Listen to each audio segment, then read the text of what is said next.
Number 6, Chapter 1. Nezumi Dripping Wet. Nezumi was in a tunnel.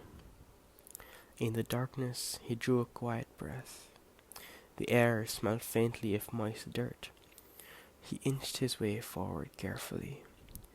The tunnel was small. It was just big enough for Nezumi to squeeze through, and it was dark. Light was nowhere to be seen, but it soothed his soul. He liked dark and small spaces. In these spaces, no large living things could come to capture him. Momentary relief and tranquility. There was a dull pain from the wound on his shoulder, but it wasn't enough to concern him. The problem, rather, was with the amount of blood he had lost. The wound wasn't deep. It had only grazed a little bit of his shoulder. By now, the blood should have begun clotting and closed the open wound, but the wound was still... He felt a warm and slippery sensation. It was still bleeding. Anticoagulant. They had coated the bullet with it. Nezumi bit his lip.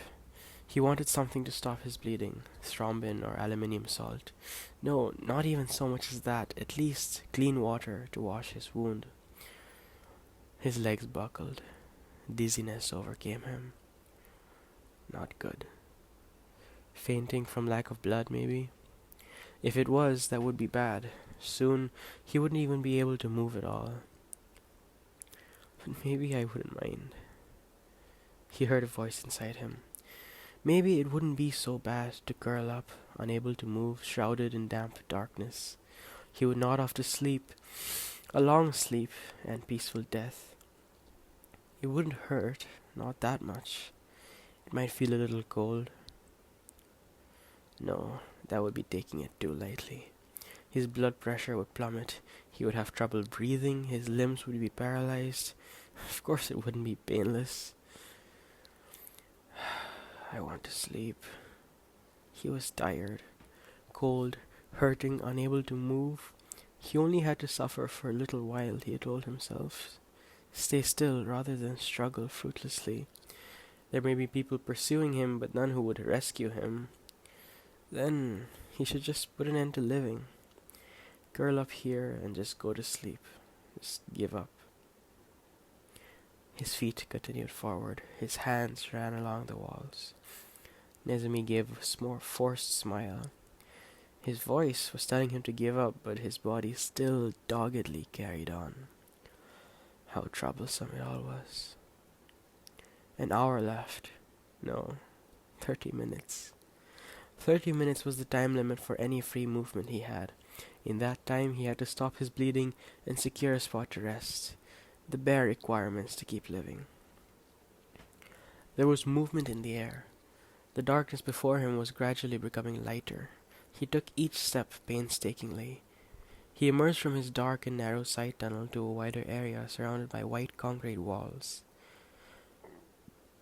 Nezumi knew that this was a part of a sewer tunnel that had been in use until 10 and some odd years ago, the end of the 20th century. Contrary to the ground above, Number 6's underground facilities were not very well maintained. Much of it had been left in the same state as they were from the last century. The sewer tunnel was just another one of those, abandoned and forgotten. Nezumi couldn't have asked for a better environment. He closed his eyes and visualized the map of Number 6 that he had extracted from the computer. There was a good chance that this was the abandoned route K0210. If it was, then it should extend close to the high-income residence area called Kronos. Of course, it could very well also lead to a dead end. But if he had decided to live, then moving forward was his only option. Nezumi in his current state had neither choice nor time to deliberate. The air shifted. It wasn't the stale dampness of before, but fresh air carrying plenty of moisture. He remembered that it was raining hard up above. This passage was definitely connected to the upper world. Nezumi inhaled and smelled the scent of rain. September 7th, 2013 was my 12th birthday. On this day, a tropical low-pressure system, or hurricane, had developed a week ago off the southwestern area of the North Pacific Ocean, made its way north, gathering power until it hit us directly in the city of Number 6. It was the best present I had ever gotten. I was filled with excitement. It was only past 4 in the evening, but already it was getting dark. The trees in the yard bowed in the winds as leaves and small branches were torn off. I loved the clamorous noise they made. It was the bare opposite of this neighborhood's usual atmosphere, which hardly involved any loudness. My mother preferred small trees over flowers, and through her enthusiastic planting of almond, camellia, and maple trees all over the place, our yard had grown into a small grove. But thanks to that, the noise today was unlike any other. Each tree made a different groaning sound. Torn leaves and branches smacked against the window, plastered to them, and then were whipped away again.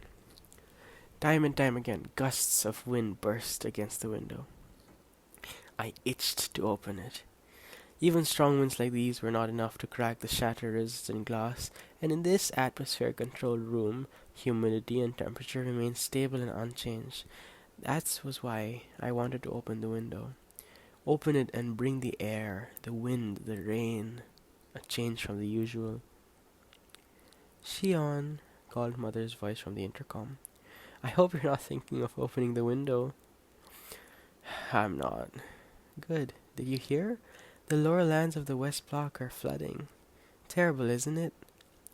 She didn't sound like she felt terrible at all. Outside Number 6, the land was divided into 4 blocks: east, west, north, and south. Most of the east and south blocks were farmland or grazing pastures. They provided for 60% of all plant-made foods and 50% of animal food products. In the north, there was an expanse of deciduous forests and mountains, under complete conservation by the Central Administration Committee. Without the committee's permission, none could enter the area. Not that anyone would want to wander into the wilderness, which was completely unmaintained. In the center of the city, there was an enormous forest park that took up more than a sixth of the city's total area. In it, one could experience the seasonal changes and interact with the hundreds of species of small animals and insects that inhabited it. A vast majority of the citizens were content with the wildlife inside the park. I didn't like it that much. I especially disliked the city hall building that loomed in the center of the park. It went 5 stories underground and 10 stories above and was shaped like a dome. Number 6 had no skyscrapers, so maybe looming was a bit exaggerated. Nevertheless, it gave off an ominous feeling. Some people called it the moon drop from its round white shape, but I thought it resembled more of a round blister on the skin. A blister that had erupted in the center of the city. As if to surround it, the city hospital and safety bureau buildings stood close by and were connected with pathways that looked like gas pipes. Surrounding that was the green forest, the forest park, a place of peace and tranquility for the good citizens. All the plants and animals that inhabited this place were minutely monitored, and all flowers, fruits, and small creatures of each area in every season were thoroughly recorded. Citizens could find out the best time and place to watch or gaze at these through the city's service system. Obedient, perfected nature. But even it would be raging on a day like this. It was, after all, a hurricane. A branch with green leaves still attached smacked into the window. A gust of wind followed, and its roar resonated for some time. At least, I thought I could hear it resonate. The soundproof glass cut me off from any outside noise. I wanted the window out of my way. I wanted to hear, to feel the raging wind. Almost without thinking, I threw the window open. The rain came blowing in. The wind rumbled as if coming from deep within the earth. It was a roar I hadn't heard in a long time. I, too, raised my own hands and let out a yell. It would scatter on the storming winds and reach no one's ears, yet still I shouted with no meaning. Raindrops flew into my throat. I knew I was being childish, but I couldn't stop. It began raining harder. How exciting it would be to take off all my clothes and burst out into the rain. I tried to imagine myself naked, running around in the torrential storm. I would definitely be declared insane, But it was an irresistible temptation. I opened my mouth wide again and swallowed the droplets. I wanted to repress this strange impulse. I was afraid of what lurked inside me. At times, I find I'm overwhelmed by a tumultuous, savage surge of emotions. Break it. Destroy it. Destroy what? Everything. Everything? There was a mechanical warning sound. It was notifying me that the atmospheric conditions in the room were deteriorating. Eventually, the window would close and lock automatically. Dehumidification and temperature control would commence, and all wet things in the room, including me, would be dried instantly. I wiped my dripping face on the curtain and made my way to the door to turn the air control system off. What if, at that moment, I had obeyed the warning sound? Sometimes I still wonder about it. If I had closed the window and chosen to stay in the adequately dry comfort of my room, my life would have been entirely different. It wasn't regret, not anything like that. It was just a peculiar thought. The one thing that changed my whole world, so meticulously controlled up until now, happened from that one small coincidence. That on September the 7th, 2013, on a stormy day, I by chance had opened the window. It was a very peculiar thought. And though I don't have a particular God I believe in, there are times when I do feel a certain conviction towards the term divine hand. I turned the switch off. The warning sound stopped. A sudden silence fell over the room. I heard a faint laugh behind me. Instinctively, I whirled around and gave a small cry. There was a boy standing there soaking wet. It took me a while to realize that he was a boy. He had shoulder-length hair that almost hid his small face. His neck and arms that protruded from his short-sleeved shirt were thin. I couldn't tell whether he was a boy or girl, whether he was very young or older than he looked. My eyes and conscience were too focused on his left shoulder, which was stained red, to think about anything else. It was the color of blood. I had never seen anyone bleeding as profusely as he was. Instinctively, I was extending my hand out to him. The intruder's figure vanished at my fingertips. At the same time, I felt an impact, and I was slammed against the wall with a strong force. I felt an icy sensation on my neck. There were fingers, 5 of them, closing around my throat. "Don't move," he said. He was shorter than me. Choked from below, I strained to get a look at his eyes. They were dark, yet at the same time light gray. I'd never seen a color like that before. His fingers clenched. He didn't look strong at all, yet I was completely unable to move. It wasn't something a normal person could do. I see, I managed to gasp. "You're used to doing this." The pair of gray eyes were unblinking. Their gaze still fixed, they grew calm like the gentle surface of the ocean, and I could read no color of menace, fear, or murderous intent from them. They were very quiet eyes. I could feel my own panic subsiding. "I'll treat your wound," I said, licking my lips. "You're hurt, aren't you? I'll treat it." I could see myself reflected in the intruder's eyes. For a moment, I felt like I would get sucked into them. I averted my gaze and looked down and repeated myself. "I'll treat the wound. We have to stop the bleeding. Treat. You understand what I'm saying, right?" The grip around my neck loosened slightly. "Shion." My mother's voice carried over from the intercom. "You have the window open, don't you?" I sucked in a breath. I felt all right. It was all right, I reassured myself. I could talk with a normal voice. The window? Yeah, it's open." "You'll catch a cold if you don't close it." I know. I could hear my mother laughing on the other end. "You're turning 12 today and you're still acting like a little boy." "Okay, I get it." Mom? What? "I have a report to write. Can you leave me alone for a bit?" "A report? Haven't you just been accepted into the gifted curriculum?" Yeah, well, I have a lot of assignments to do." I see. Don't overwork yourself. Come downstairs at dinner time. Cold fingers drew away from my throat. My body was free.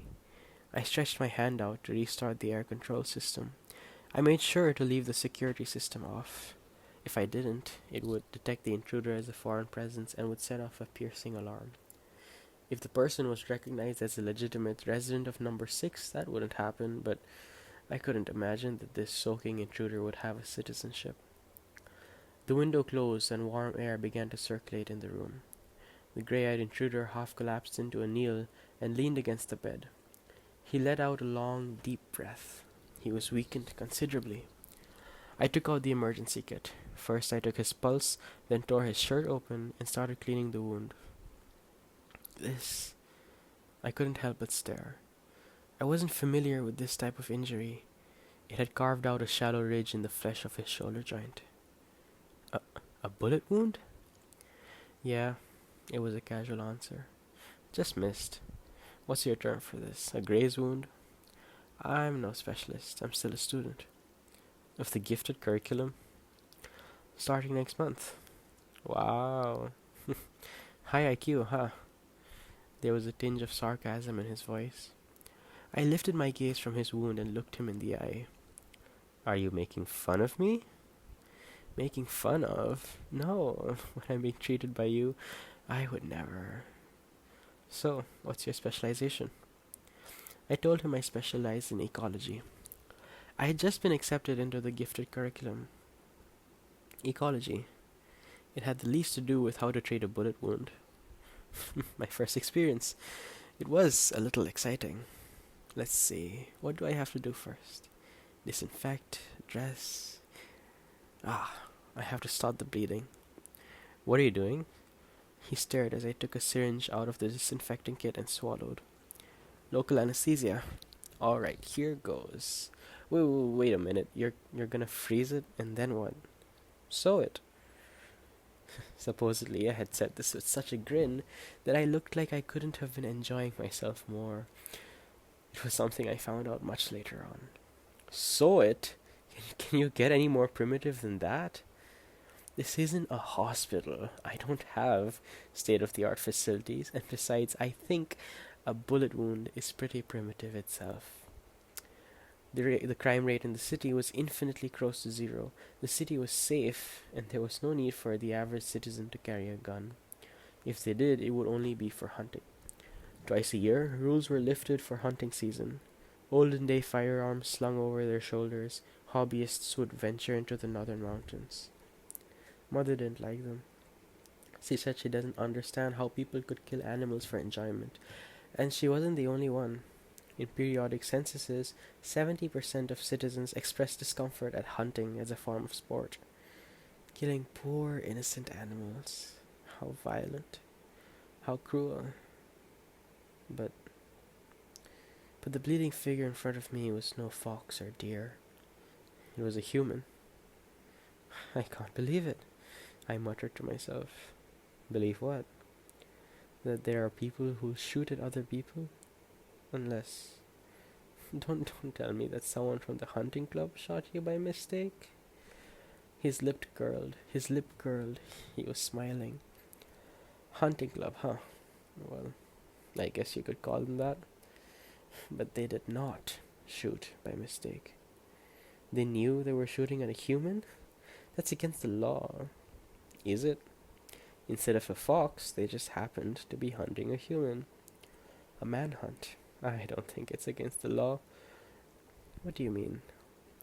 That there are hunters and the hunted. I don't get what you're talking about. I figured you wouldn't. You don't need to understand. So, are you seriously gonna give me a needle? Don't you have spray-on anesthetic or something? I've always wanted to try giving a needle. I disinfected the wound and applied the anesthetic with 3 injections around the wounded area. My hand shook a little from nerves, but somehow it went smoothly. It should start getting numb soon, and then you're gonna sew it. Yep. Do you have any experience? Of course not. I'm not going into medicine. But I do have basic knowledge of vessel suturing. I saw it in a video. Basic knowledge, He drew a deep breath and looked at me directly in the face. He had thin, bloodless lips, hollow cheeks, and pale, parched skin. He had the face of someone who had not lived a decent life. He really did look like an animal prey who had been chased relentlessly, exhausted with no place to run. But his eyes were different. They were emotionless, but I could feel a fierce power emanating from them. Was it vitality? I wondered. I had never met anyone in my life with eyes as memorable as those, and those eyes were staring unblinkingly at me. You're strange. Why would you say that? You haven't even asked for my name? Oh, yeah, but I haven't introduced myself either. Shion, right? Like the flower? Yeah. My mother likes trees and wildflowers. How about you? Nezumi. Huh?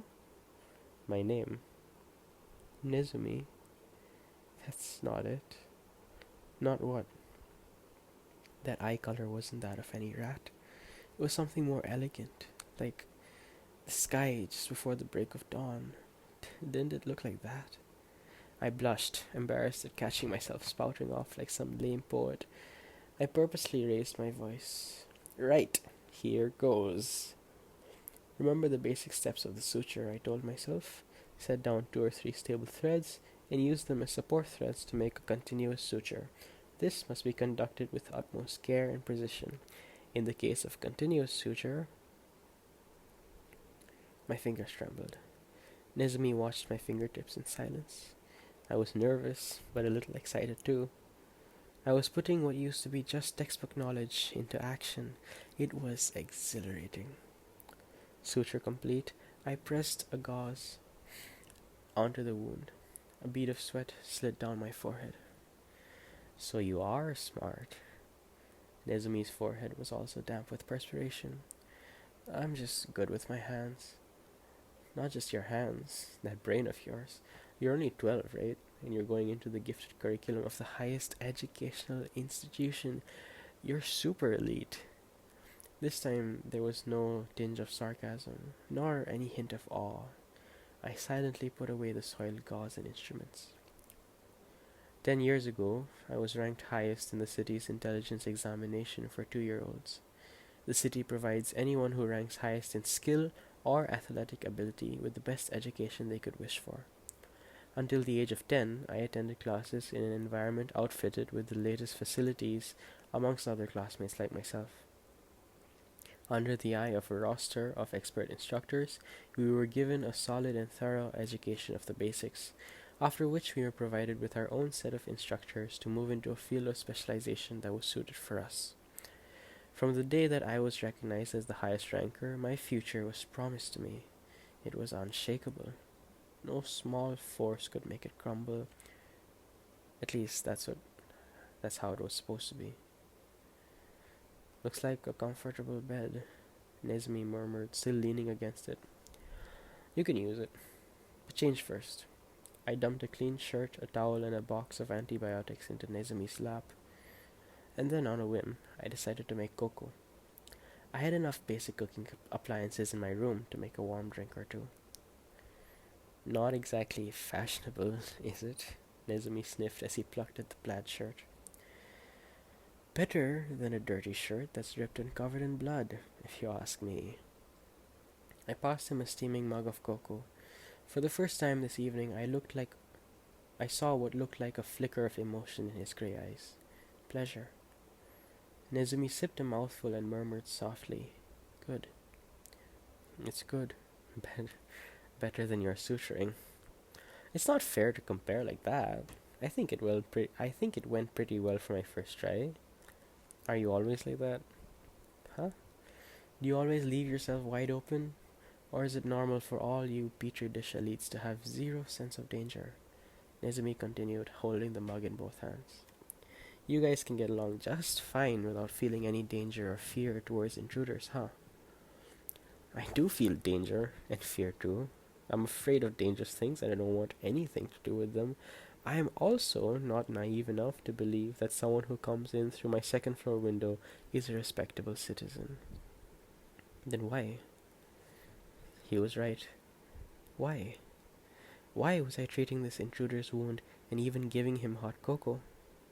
I was no cold-blooded monster, but I also wasn't teeming in compassion and goodwill enough to extend a hand to anyone who was injured. I was no saint.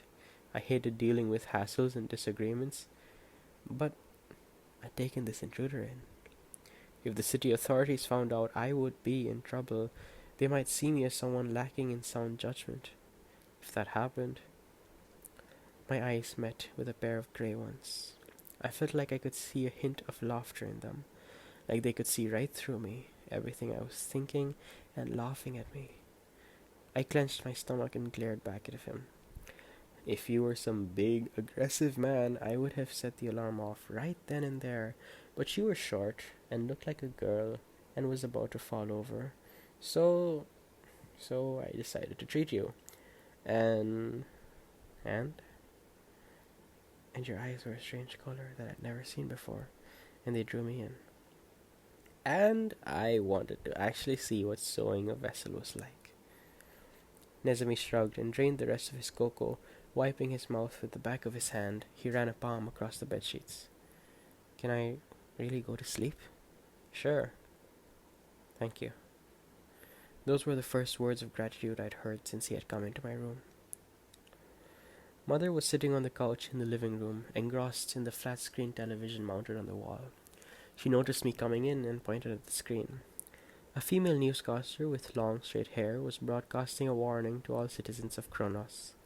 A convict had escaped from the correctional facility in the West Block and was last seen fleeing into the Kronos area. With regards to the hurricane as well, the area was to be put in a lockdown that night. Everyone in the area, excluding special cases, was forbidden to go outside of their homes. Nezumi's face appeared on the screen. Underneath, the words VC 103221 floated up in red letters. VC. I lifted up a spoonful of cherry cake into my mouth. Every year without fail, Mother baked a cherry cake for my birthday. It was because Father had brought home a cherry cake on the day I was born. From what Mother said, my father was a hopeless case who indulged lavishly in money spending and women, but above all, the bottle. He was just a step away from being an alcoholic. He had come home one day, in his drunkenness, having bought cherry cakes, 3 of them, that were so good that she couldn't help but remember their taste every time September 7th rolled around. My parents divorced 2 months after the cherry cake. So, unfortunately, I have no memory of my hopeless case of a father who was one step away from an alcoholic. But it was no inconvenience. After being snagged as a top ranker, Mother and I received the right to live in Kronos, along with complete insurance of our living conditions, including this modest but well-outfitted house. There was no inconvenience at all. I just remembered, the yard's security system is still turned off. No harm in leaving it off, right? Mother raised herself slowly. She had gained a lot of weight recently, and it seemed like an effort for her to move. It's such a pain in the neck, that thing. Even a cat jumping over the fence sets the alarm off, and people from the security bureau come out every time to check. What a hassle. Almost as in correlation with her gaining weight, she had started to call things a pain in the neck more and more often. But look at him. He's still so young. A VC. I wonder what he's done. VC. The V-chip. It was short for violence chip, and was originally a term used in America for a semiconductor that was used to censor television content. With this chip, you could set the television not to display violent or disturbing scenes. If I remember correctly, this term was first used in the 1996 revision of the Telecommunications Act. But in number 6, the term VC carried a heavier meaning. Perpetrators of murder, attempted murder, robbery, assault, and other violent crime were subject to having this chip implanted in their body. This enabled computers to track every location, condition, and even emotional fluctuation of a convict. VC was the term we used for violent criminals. But how did he take the chip out? If the VC was still inside his body, his location could be instantly pinpointed with the city's tracking system. It should have been easily possible to arrest him without any citizens noticing. To make news of his escape public and to enforce a lockdown would only mean that they hadn't been able to find his location. Could that bullet wound have... No, that can't be. I'd never seen a bullet wound on a human before, but I could tell it definitely came from being shot at a distance. If he had blown the chip off himself along with the flesh of his shoulder, he would have had a more serious wound with burns and all. Much more serious. Rather dull, isn't it? A shame, since it's your special day. Mother sighed as she sprinkled parsley flakes into the pot of stew sitting on the table. Dull was another word Mother used more often these days.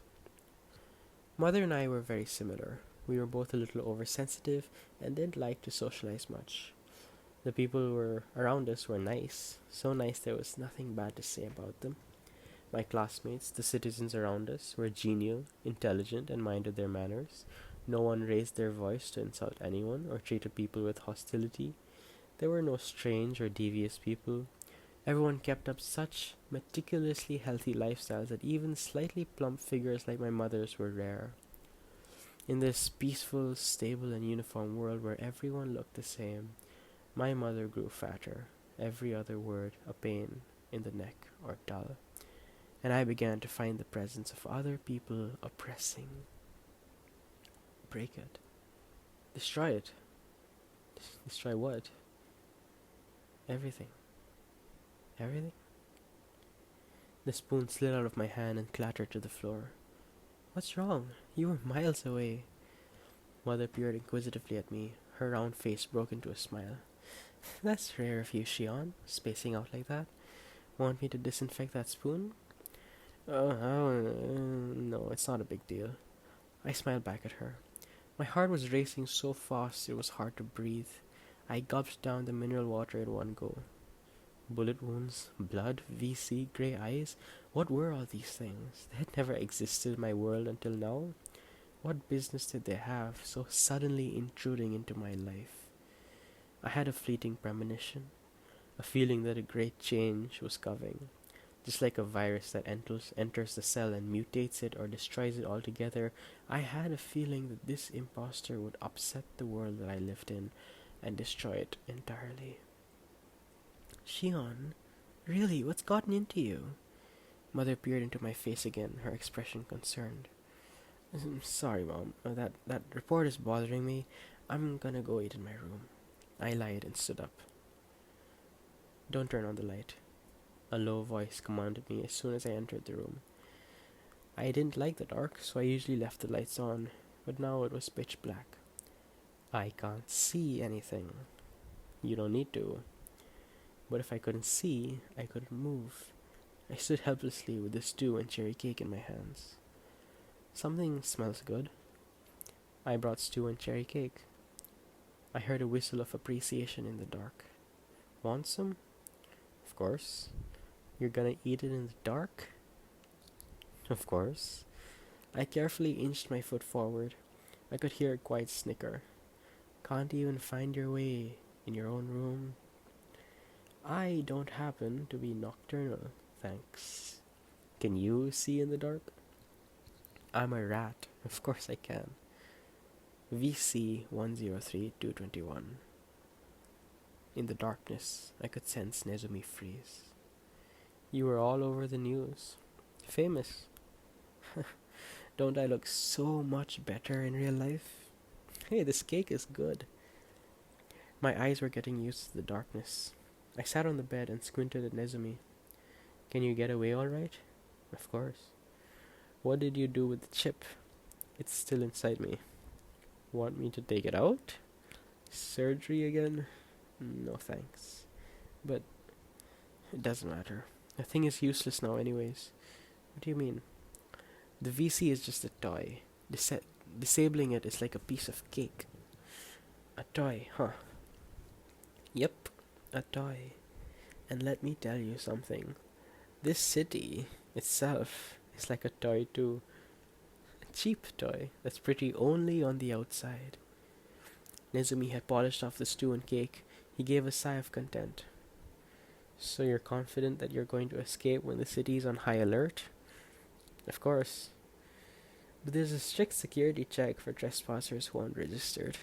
There's an entire system in place throughout this area for people like that. You think so? The city system isn't as perfect as you think it is. It's full of holes. How can you say that? Because I'm not part of the system. You've all been programmed nicely to believe that this wholly fake mess is the perfect utopia. Or no, maybe that's what you guys want to believe. I don't. Huh? I don't think this place is perfect. The words tumbled out of my mouth. Nezumi fell silent. In front of me there was only an expanse of darkness. I couldn't feel his presence at all. He was right. He was like a rat, a nocturnal rodent hidden in the darkness. You're strange, he said quietly, in a voice even lower than before. Really? You are? That's not something for a super elite to say. Aren't you in trouble if the authorities find out? Yep, big trouble. You just took in an escaped VC and didn't report it to the bureau. If they find that out, that's even bigger trouble.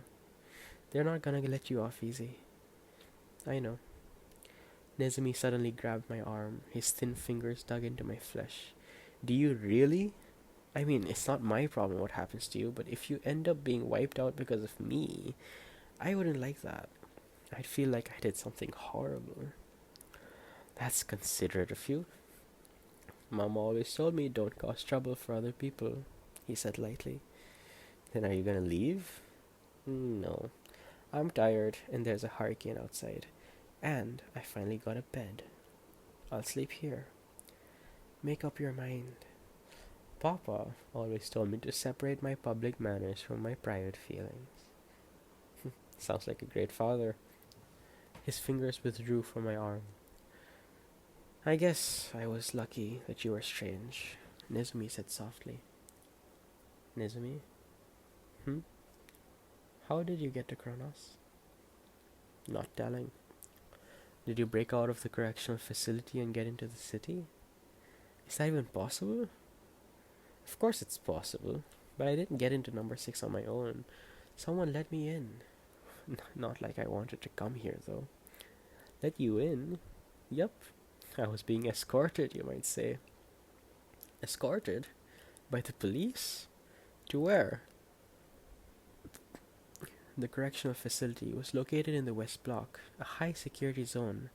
Anyone who wanted to enter number 6 from there had to apply for permission from the Bureau. Those who had special entry permits were free to go in and out, but new applicants, I heard, had to wait at least a month for their form even to be accepted, and usually only less than 10% were admitted. The number of days allowed inside the city were also severely restricted. Naturally, people began to accumulate in the West Block. More people waiting for their permits to be processed meant more accommodation, and dining establishments lined the streets to serve them. Still more people poured in to work or make business there. I've never been to the West Block myself, but I've heard that it's a haphazard but lively place. The crime rate there is high. The majority of VCs that fill the cells in the correctional facility are residents of the West Block. Sentences ranging from 1 year to life are given based on age, criminal history, and the degree of violence of the crime. There is no death penalty. The West Block served as a sort of fortress that contained all people and things of a criminal nature and prevented it from entering the city. So for a VC to be escorted from there to within city walls, where were they headed, and for what reason? Nezumi crawled into bed. Probably the moon drop. City Hall? I exclaimed. The center of the city? Why? Not telling. You probably shouldn't know anyway. Why not? I'm tired. Let me go to sleep. Is it something you can't tell me? Can you guarantee that you can completely forget everything once you've heard it? Pretend you didn't hear? Outright lie that you don't know anything? You might be smart, but you're not an adult. You can't lie as well as that. I guess, but...